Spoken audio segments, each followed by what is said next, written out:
No, we always hear the conspiracy theories, like, you know, they be like, oh, Bill Cosby was trying to buy NBC. Michael's the only person I believe they really, really tried to railroad like that because of what he did with the publishing in the music industry. He talked about it all the time. He talked about it all the time. One thing I will say is that in the studio, he would always talk about how he lived in a certain fear. And I used to always try to reel him in a direction like, yo, you only supposed to fear God. Man shouldn't have you feeling like that. No man should have you living in that space. But he lived in that space a lot because he felt like he had something that was so valuable, which he did.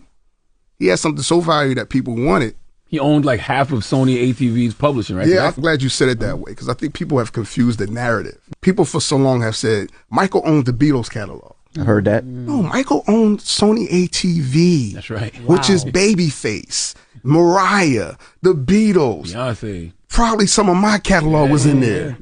Isn't that like half the music industry? Yes. At the time, you had three giants. And Sony was pretty much the biggest out the three at that time. And they did a deal with him that forever he felt that they wanted back. You think they threw all those cases at Michael because they wanted it back?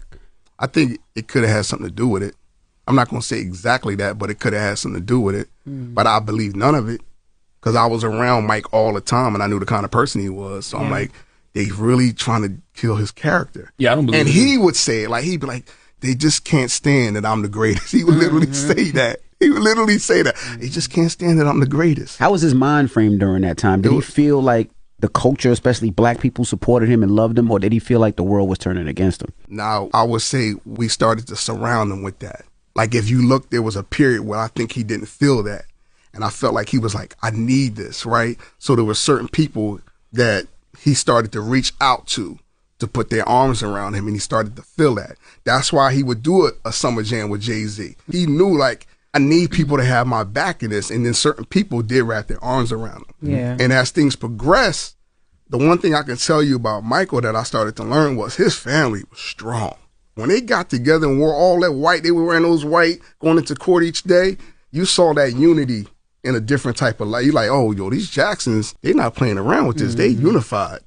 And I think that helped him, even though he was like probably going through it mentally weak and all of that.